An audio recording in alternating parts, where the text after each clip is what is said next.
Meagan doesn't need much of an introduction. Delighted to have you on, Meagan, from Mrs. Money Hacker. Meagan's buzzword this evening, guys, is mental health. It's actually quite a big buzzword anyway, funny enough, and probably a serious topic. Meagan was at probably, I think, the very first live I originally did. It's Fire HQ, now Fire Dave Live, and I've stayed in contact with you, Meagan, since day one. In between events, Meagan has a wealth of knowledge and is extremely helpful, helped me with a few questions many a time, and unfortunately experienced the common burnout that we hear about. That's another buzzword, but it's a real thing, whether in fire or anywhere out there at the moment. And I suppose Meagan will help us learn from her experience, tips to avoid burnout in life, managing our health, families, finances, sleeps, jobs, inflation, cost of living, housing markets, mindset demands, all those general things that we experience in life. And we can get set on these goals and it can interrupt other things. So it's amazing to have a purpose, I think, like fire. And I think we're quite similar in our own personalities, me and Meagan. And I think once you then manage to manage yourself properly, and I think Meagan will talk about that, and avoid these self-sabotaging behaviors. This can be outside of fire, this could be a health, could be a sleep, whatever, that don't serve our overall well-being. And a lot of us get into fire to really design life by design, to live life by design. So Meagan, I'm gonna ask you, do you want to share your screen?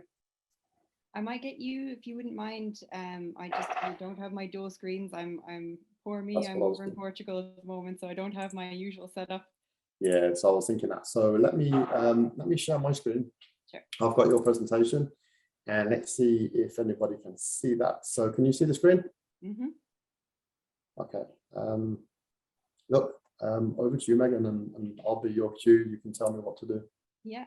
Can you go into presentation mode? I wonder. Let's go on first slide. Okay. Yeah, I think that's presenter mode, is it? Let's come out of that. Let's go to front current slides. Which one do you want, Meagan, to? Yeah, sorry, no, this is presenter mode, so it kind of shows, like, what's coming up next and things like that. Timer. Okay. But if you can go there, I'm just trying to see if is this normal PowerPoint? So we are in on this one, I have LibreOffice. So let me just see if I can. Sorry now to be awkward. No, you're fine. No, we'll see if we can get it right. Slideshow.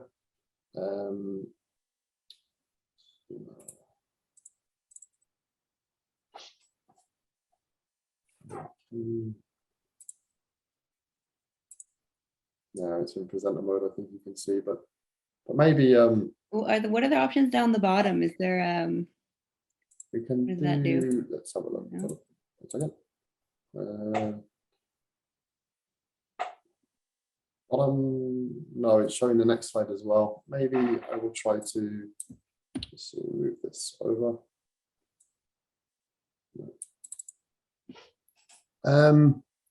I would maybe try and play maybe just with leave this it while like you're doing that. it. Is that big enough for people to see? Can you close the navigator and close the slides on the side? On the left hand side? Yeah, maybe that's big enough for people to see. Okay. Yeah, okay.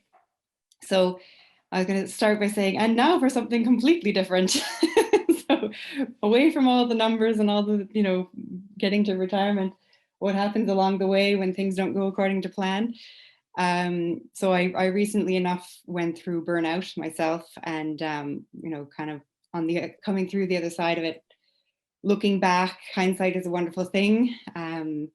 I wanted to kind of write down my experience and share my experience with others, just to hopefully stop other people from going through it themselves, and also being able to even identify it themselves, because I didn't know myself that I was going through this. Somebody else had to point it out to me.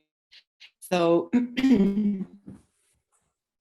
the presentation is battling burnout and tips on how to avoid it. So how do you maintain your mental health along the way? So if you go to the next slide. Yeah, we've just closed the navigation window. So let me just see the next. Can you press the down arrow maybe? Yeah, just moves the screen. I'll just try. Again, this one. Oh, no. Okay. Can people see that okay? Is that? How's that? I'm going to share the other screen. Give me 1 second, Megan, because I've got a couple of screens here. So let me just see if I can get it. Give me 1 moment now, and I will see if I can give the other screen option. So let's just stop this for a second. Okay, and stop share, and I'll restart it. Screen share, and I'll put it on this one. How's that? Yeah, perfect. If you just go up one slide, or left. How's that? Yeah, perfect. Yep. Okay. So first thing first, I suppose, what does this have to do with fire? I suppose from all of my readings and following various fire blogs, I've noticed that the fire movement tends to attract a very similar type of people. So they're typically people that think outside the box, that go against the grain of society, people who are entrepreneurial, typical type A personalities who set high standards for themselves. Anybody on this call seeing themselves in these descriptions? Basically people who are key candidates for burnout. So, this might be a target market. So if you go to the next slide there, Dave. So just a bit about my experience. I suppose there wasn't any one event that caused the burnout. It was a series of smaller events that led up to a final just lack of control. And I heard a really good analogy after the fact thing. It was like death by 1,000 cuts. So like looking back at my struggles, I think, again, hindsight's a wonderful thing. I think it started at the very beginning of the first lockdown. I was personally already running on empty. I was still sleep deprived. My son was about 18 months old at the time. I was still breastfeeding with whatever toll that takes on your body. I was starting back to work after maternity leave, feeling all the guilt of leaving my baby. And yet I was still looking forward to getting back to the normality of getting back to work and getting dressed for it, getting out of the house, being with other adults, going on work nights out and all of that. And then all of that was taken away with remote work as well. Although I was lucky enough to work remotely.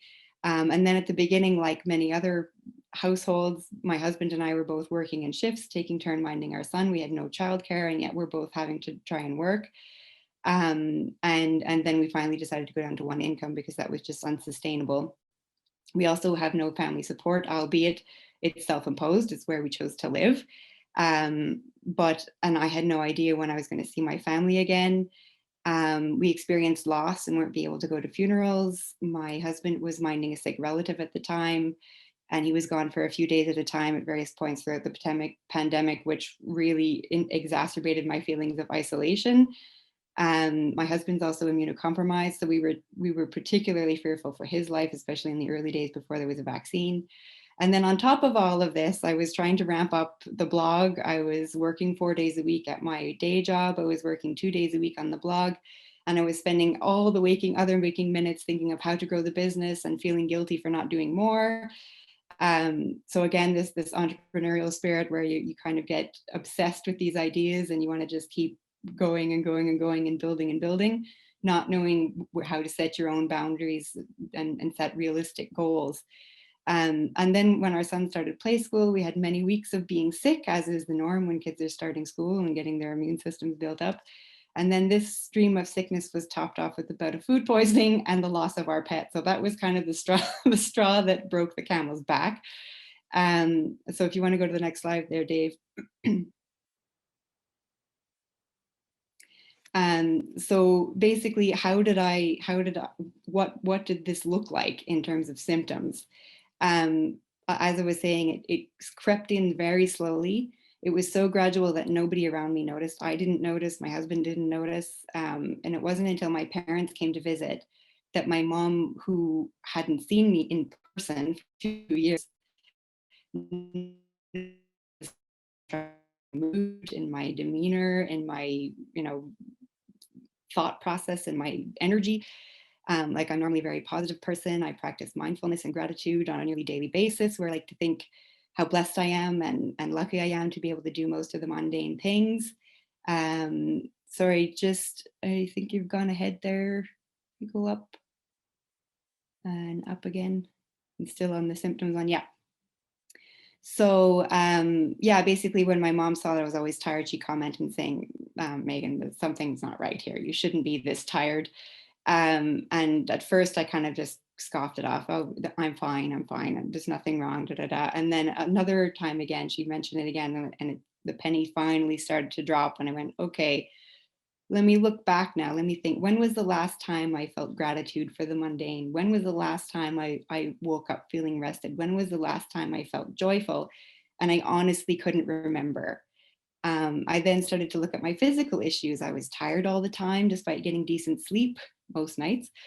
I was having extreme mood swings. I was irritable. I had sporadic insomnia. I went through days of uncontrollable crying. And the smallest problems were monumental. Like I would go into these thought loops, and the only perceived solutions were extreme, like leave work, leave, like just blow up my life. And ultimately, my mood was severely impacting my marriage, my work, my quality of life. And when I list all of those off, it's like, well, how did you not know? I was like, that's extreme. And it was so gradual, like it just didn't, it seemed normal. And so it was basically somebody else. And I also thought, we're in the middle of a pandemic. Everybody's feeling something like this at the moment. I'm not any different. This is just part of it. But it had kind of reached breaking point at that point, and I was saying, no, okay, I need help. So if you want to go to the next slide there, please.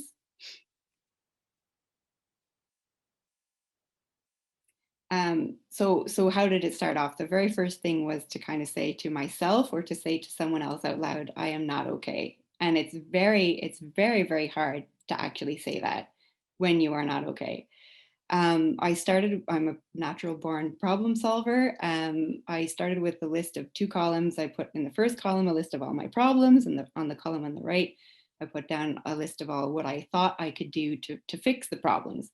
And it was a combination of things like exercise, time in nature, time off work, talk therapy, self-care. I thought, if I could do all of those things, I could fix this. Unfortunately, when you're feeling so low, you're not in control of your own emotions. You don't have the energy or the willpower to even begin to take action. So my very first step, as I was saying, is to say, I'm not okay, to someone else, to acknowledge to myself that I wasn't okay and needed help. I started talking to friends and family who I knew had gone through something similar. That was the very next step. And everyone I talked to had a different perspective and a different way of looking at things, and helping me look at things differently. And it was these conversations that pushed me to get more concrete help. So the very next thing I did then was book an appointment with my GP. Sounds so simple, sounds so like obvious, but it was like climbing a mountain to actually take that step. And so in the coming days up to that appointment, I wrote down all the things I was struggling with, and I brought it in with me. They validated that my physical symptoms could be exacerbated by low mood, and also just validated how I was feeling, that, you've gone through a lot. This is normal to be feeling this way. And I was encouraged to seek counseling, and was ultimately prescribed antidepressants, which for me was like, I'm not depressed. I'm not anxious. I don't need this. So I took the prescription, but I was very, very reluctant to fill it. Again, the problem solver in me was like, I can do this. I can fix this myself. And then from the mental perspective, then and if in a follow-up session with the GP, I was kind of saying, I don't think I'm depressed. I don't think I think I'm burned out. And they then just said, antidepressants treat all kinds of things. It's not just depression and anxiety, and you don't have to put a label on it. It'll just help you. Just take them. And it took one of my friends, actually one of my cousins, to push me, who was also on medication, that kind of pushed me and normalized it, and was saying, this is, like, if you need it, take it. I booked an appointment with counseling. Through my first session was through my employer assistance program, which is offered through my employer. Most of that can be offered for free. They'll do an initial assessment to see if they can help you. Typically, they have like an 8 session or 6 session limit. And that will be for free, and they'll determine if they can help you within that time, or if you need to go through open counseling. So after my 90-minute session, first session, they confirmed I would be better helped through an open-ended session. So I had to then go find another therapist, which was another hurdle. It was a massive effort for me to try and find somebody. I then asked my friends and family for recommendations of therapists that they had used, because I know the ones that I would be quite similar to in personality wise, I thought would be a good point to start. And just to say that finding a good fit with a therapist is extremely important. Like there will some that you will click with and others that you won't, like any other relationship. So in order to get the most out of the service, you need to find the right fit, and you'll know relatively quickly whether the right fit for you or not. Some offer free 15-minute consultations, and that should be enough even to give you a gauge. Just as an example, I had 90 minutes with one person, and then I had a 15-minute consultation with the next person, and I got more out of that 15-minute session than I did out of the session with the other counselor. So then I booked the free consultation. I went through with that, and then continued counseling with that counselor. So ready for the next one? Hop on to the next slide. So in another session, I was, once you open the doors to this area, you start seeing all kinds of podcasts and blogs and everything about it. And this was one that I found really, really helpful. And I was just saying, medication, like normal people, their happiness baseline, you kind of go up and down and up and down over and top of the happiness baseline. But if you have low mood, you never actually meet that happiness baseline. You're just always low. And that's horrible. It's horrible to be in that position. So with medication, it just helps bring you back up to that normal level. So if you want to go on to the next one. So that's my experience. I suppose, again, it's all a bit traumatic and everything, but it really is just to paint a light into this was my personal experience. Other people might experience things differently, but to recognize it, hopefully, that description will kind of see if you're going through something similar yourself. You can either see it in yourself and go, okay, maybe I do need to take some other more concrete steps to get me back to normal.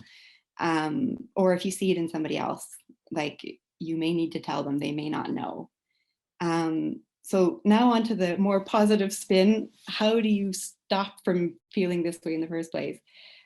These are all kind of things that I tried after the fact, but I think on the way there, if I had been doing these things more diligently, maybe I wouldn't have gotten to the point that I got to.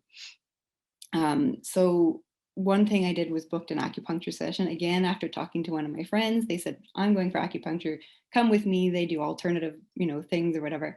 And I went in and he assessed, and I was actually crying in the room, said, what do you want to do today? Do you want to leave here feeling with more energy, or do you want to leave here feeling relaxed? And I was like, oh, I need more energy. I'm tired all the time. I need energy.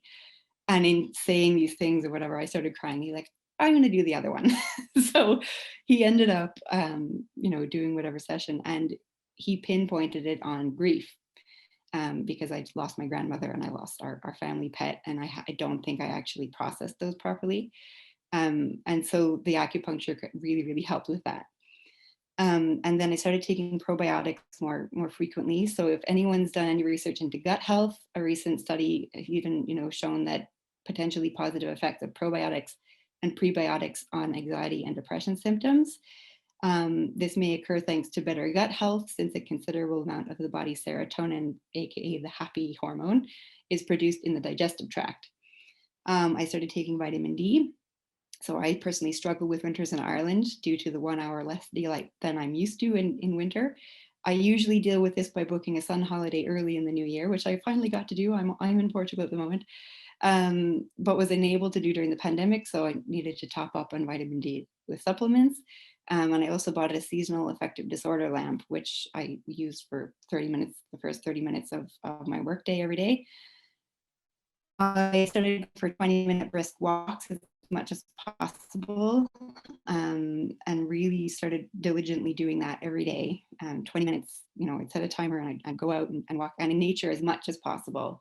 If anybody's ever heard of forest bathing, it's a Japanese thing that they do. that nature can be incredibly healing. It's been proven to reduce stress hormones, improve the feelings of happiness, free up creativity, as well as lower heart rate and blood pressure, and boost the immune system and accelerate recovery from illness. So get out and hug a tree as much as you can. I tried to eat more healthy. So, it's very tempting when you're feeling low to go for something tasty and quick. Crisps and chocolate were my downfall. So when I found myself going to the dessert cupboard out of habit, I'd try and stop myself and think, well, what could I have healthier? So I started grabbing fruit and yogurt and cheese and crackers and rice cakes and things like that. Or better yet, avoid the temptation altogether and just stop buying those things for a while. Don't even have them in your house as a temptation. And again, if you're reading anything about the microbiome and gut health, it can be a real eye opener into like what you put into your body can really impact your overall mental health as well as your physical health. I'm not a big drinker. I don't drink alcohol anyway. But if you do drink alcohol and you are kind of struggling, it's obviously something you would reach for to help you cope. But it actually can really impact your sleep. And so, cutting back alcohol if you're starting to feel low and burnt out can help. And also caffeine, I was struggling with sleep. So I started to cut caffeine out. I would have maybe one cup of tea in the morning and then maximum I'd have one by 1 p.m. Other than that, I'd be drinking decaf or I've even swapped to like hot water and milk, which sounds gross, but it's actually nice when you want something hot and not really having any caffeine. So if you want to go to the next one. So the other things I did was kind of a social media detox. I uninstalled apps from my phone. Again, it's just breaking habit. You pick up your phone, you just immediately go to what can I look at? I'm going to look at Instagram, I'm going to look at Facebook or whatever. For me, scrolling through Facebook, especially through finance related posts, made me feel like a failure because I didn't have the energy to contribute to the blog and build up the online business in the time frame that I would have liked. So uninstalling Facebook from my phone resulted in far less exposure to it. I followed positive mental health channels on Instagram and motivational channels. So my personal Instagram feed is full of random things that I followed over the years. But my Mrs. Money Hacker Instagram feed is very limited. I only follow a handful of things. And as a result, I get a much more curated and inspiring feed. So mental health channels I found helpful were the Mentor House, Mentality Facts, Alpha Motivation, and Millionaire Steps were a few that I found really helpful. I've stopped watching the news ages ago, but if you're starting to feel low, stop watching the news. You don't need the weight of the world on your shoulders. It's all depressing. There's hardly ever any good news. So that can help. Just limit your negative news feeds, news, Facebook, Instagram, whatever. Increase, and just to say on the news thing, you won't miss out on anything. You will obviously hear about whatever you need to hear about through friends, through family, or other content that you consume. You won't miss out on any important news. And then increase guilt-free self-care. This one was really, really important. So for like many people through the pandemic, life became very monotonous, especially with a young toddler. I started to feel more like surviving than living. Giving yourself permission to do things you enjoy guilt-free becomes so much more important. I would feel guilty for taking time for myself because I felt like I should be giving my husband a break from childcare.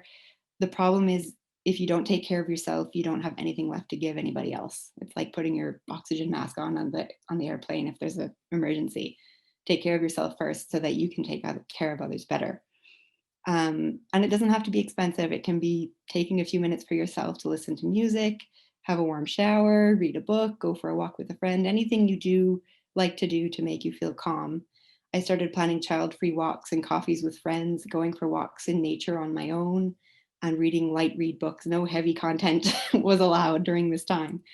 And also joined online forums for specific issues. So there was certain things that were troubling me, and I talked to friends and family about it, but they just didn't get it. They weren't in the same boat, and they didn't see it from my perspective. And if you're struggling with something specifically, I can bet you that there's a support group on Facebook for it, or some other online forum.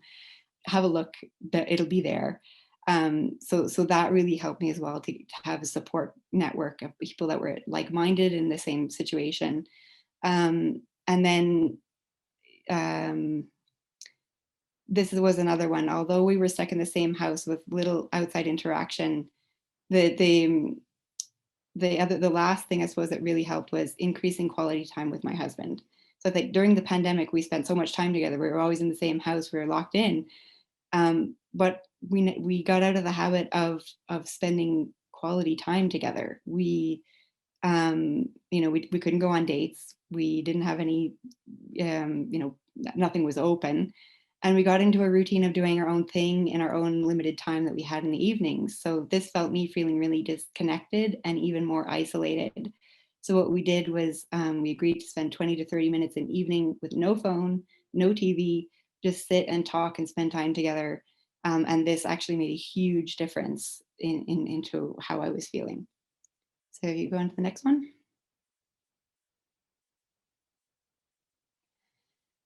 And so the last two tips, I suppose these are the things that I picked up from counseling, is to write down, if you're finding it hard to relax before you go to bed, or if you're struggling to sleep, empty your mind when you're going to bed. Write down your thoughts, your fears, your worries. Say to yourself, there's nothing that can be done right now. There's no action that I can take right now that will help any of this.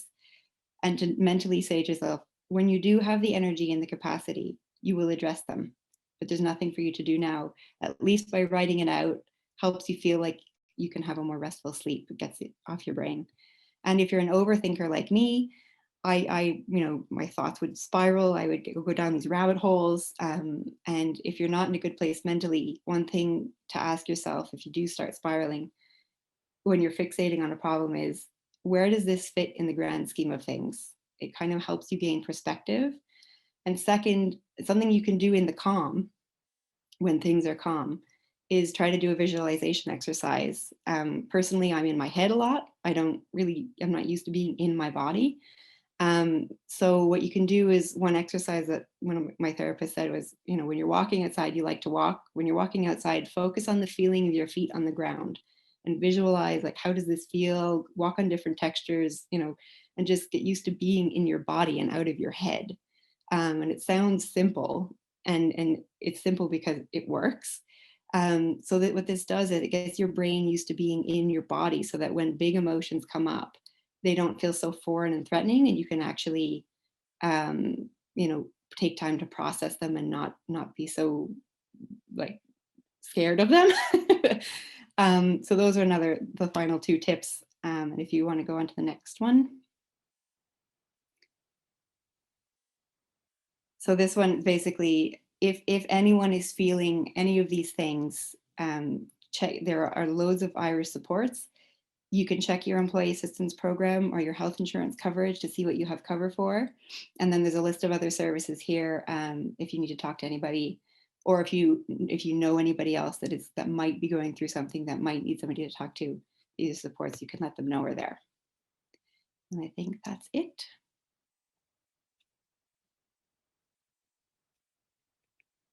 Wow, Megan. Wow.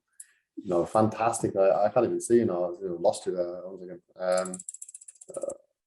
Managed to get the webcam. Yeah, look, I'm going to feedback to you if that's okay on that, because you look really well, and thanks for being honest. It was really authentic and real, and I need to feedback on that, because I said this since day one.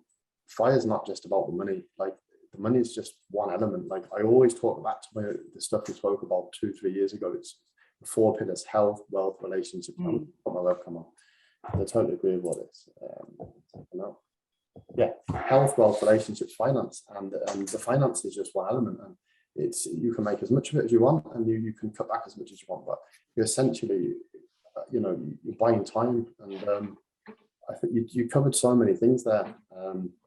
You covered the health, you covered the wealth of finance, the relationships, and the fulfillment side of things. And I'm really happy to hear that you're looking after yourself and you're doing well. And you look really well as well, which is good. And you won't need the vitamin D or the whatever that is in Portugal. It's probably really nice there. So and it's good you're being accountable. And it really isn't about the money. Like the money you can make, like if like a lot of people, I think, have this idea that you make this money and everything will be okay. So it's good to see that it's important to design the life, isn't it, Meagan, on the way? So you kind of design the life. Was that the vitamin D lamp or was that a regular lamp? I just put on a light. All right, okay. But it's important to design the life now on the way. This, like, even if you're in a job you hate, if people are burnt out and you're like, right, I hate my job, I don't have an emergency fund, I'm in debt, there's things you can do. You can go for a 10-minute walk in nature. Like, you might be hard, or you can, and I think you missed, what I would add to that is MABS. Like, MABS is a really good service. So if anyone is in debt, MABS is a free service as well. But like we could talk about the oxygen mask is a good one. Put the oxygen mask on, help yourself first, help other people.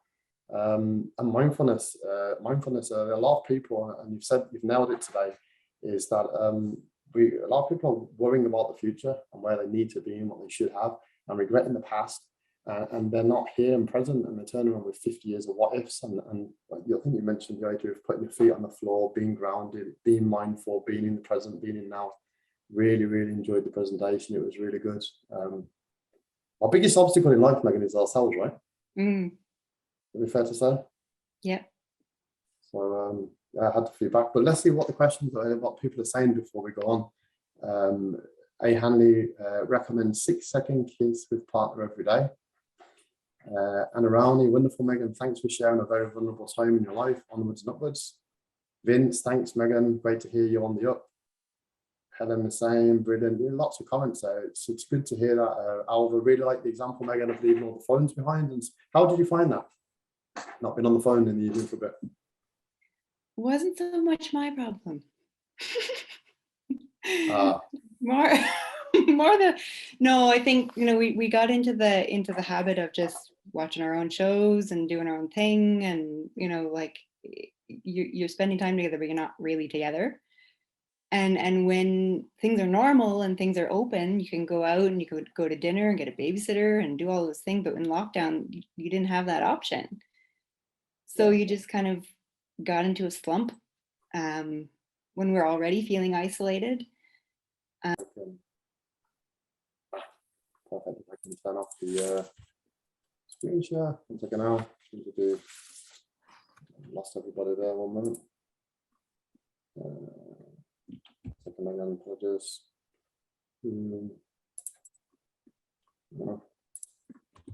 guys. There we go. Can you still hear me? I can, yeah. Let's kill this screen share. Screen share. Oh no. Can you still see the screen? Am I still sharing? Or? No. Okay. Perfect. No, sorry, I lost everyone there for a minute. So look, I think that's really good. And did you mention the buzzword? I think you mentioned it. Okay. Do I need to say it? Oh, you can if you want to, and I think someone's already won anyway. Oh, okay. Yeah, it was mental health, was it? I think mental health. Yeah. Oh, there you go. Perfect. Are you going to stick around, Meagan? Or what do you think? Are you going to? I might need to drop off. I've got the small fella to put to bed, so. Yeah. Okay. You're probably like Portugal's the same time, or is it an hour ahead? It is, yeah. Same time, yeah. Yeah. All right. Cool. No worries. Yeah. Look, I'm sure. And if people want to find you, Meagan, where can they find you? mrsmoneyhacker.com. Perfect. And there was, can you take a question before you go? I can. There was one came in here. What's 3 pieces of advice you'd give someone who's not feeling themselves, Meagan? Talk to family and friends on how you're feeling. Book an appointment with a GP and seek counseling. Like, do not underestimate the effectiveness of these things. Like, just having somebody hear what you're going through, having a professional or 2 professional people validate that what you're feeling is normal, and that there's help. So those 3 actions: say to yourself, "I'm not okay," and start looking for help. And how are you doing now? Much better. I actually have been off the antidepressants now for about 2 or 3 weeks. I'm not 100% convinced that I'm going to stay off them. But just to say, in terms of that process, if anybody's ever going to go through that, definitely work through a plan with your GP. Don't just go off them, build up to it, slowly go off of them. Because you can go through withdrawal, which I did and am, and it's not very nice.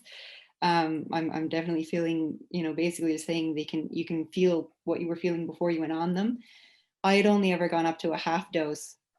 So the GP had said, like, that's hardly anything. It's probably just placebo. You can go off anytime you want. So I said, I'll give it a while. I gave it a few months and I'm feeling stable and whatever. So I said, oh, look, if I don't need to be on them, I won't be on them. So I went off and like, I started feeling really irritable again. And I was like getting really tearful and I was going, what is this? Like, I don't like this. Having known the difference and seen the difference, like, I was just even saying to my husband, like, maybe I was always, Yeah. oh, sorry, I thought I lost you.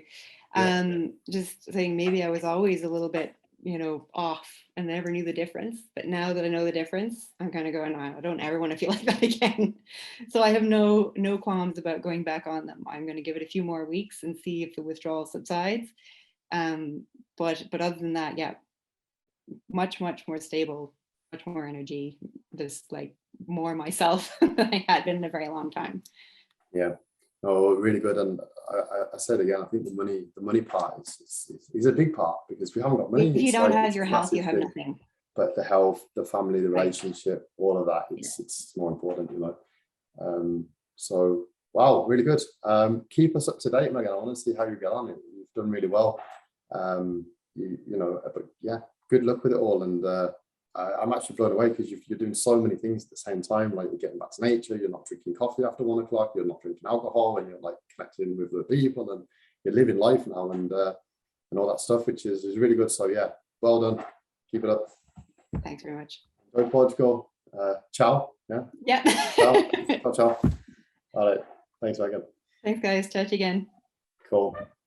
All right. So that was Meagan from Mrs. Money Hacker.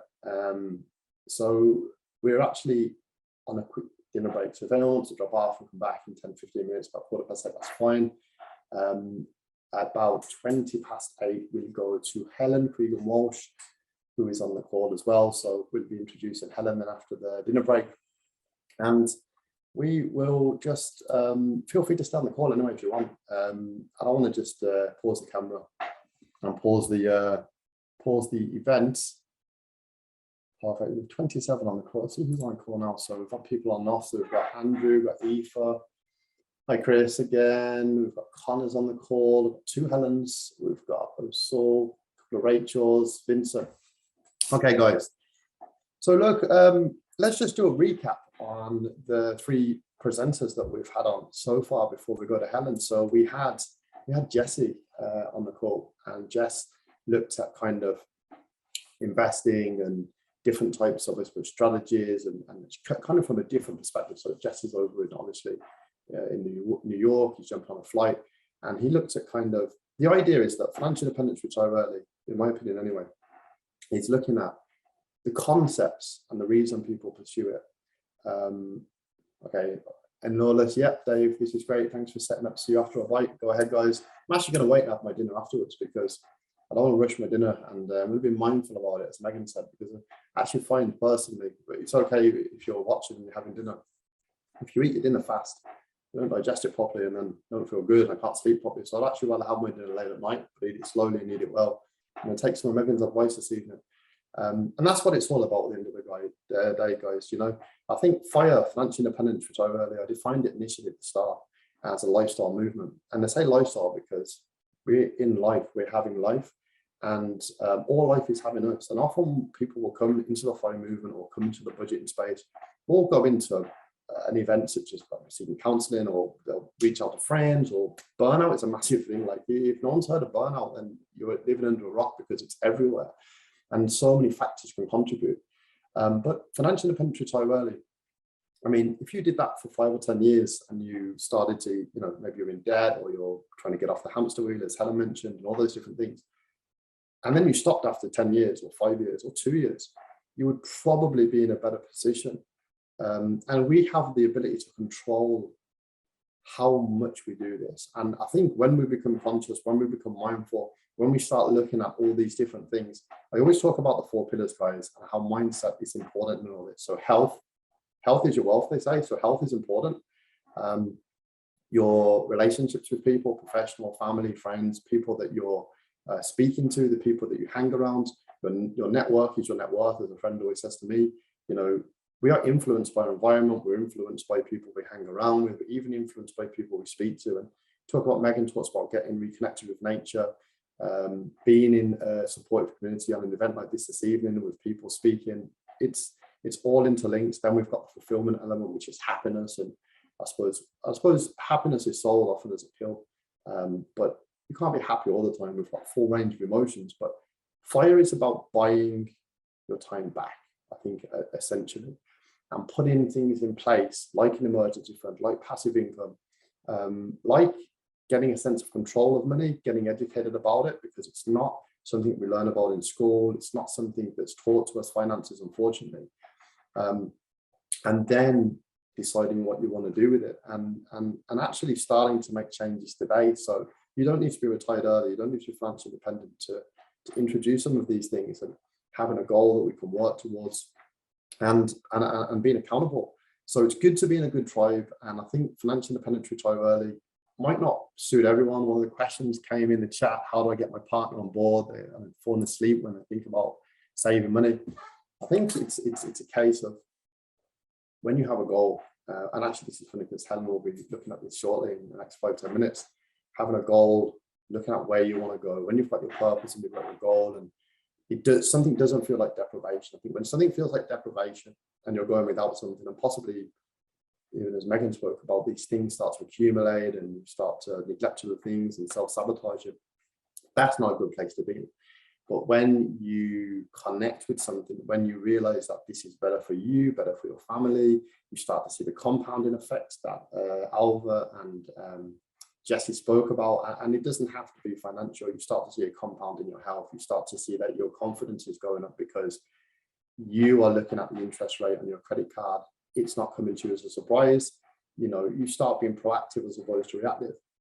That's a good place to start to be in. And then you can start to kind of move towards living life on your own terms. And the idea of retiring early is an audacious goal, that, or becoming financially independent, but it's starting that journey. And someone also mentioned in the chat there, would one of the biggest mistakes be, I didn't start this 10 years ago? And yeah, it's fair. I think it's fair enough to say that. I think a mistake is a harsh word. If we talk to ourselves about mistakes, it's quite a negative thought. But there's the next best thing is that we're here today and we're learning from each other. So guys, put your questions in. I'm not turning the camera off, and we'll interact for 5 minutes before we go to Helen. What else can we recap on today? So let's have a look what else is in here, guys. We have, thanks, Meagan. Glad you're on the mend. Perfect. There's a lot of stuff in the chat.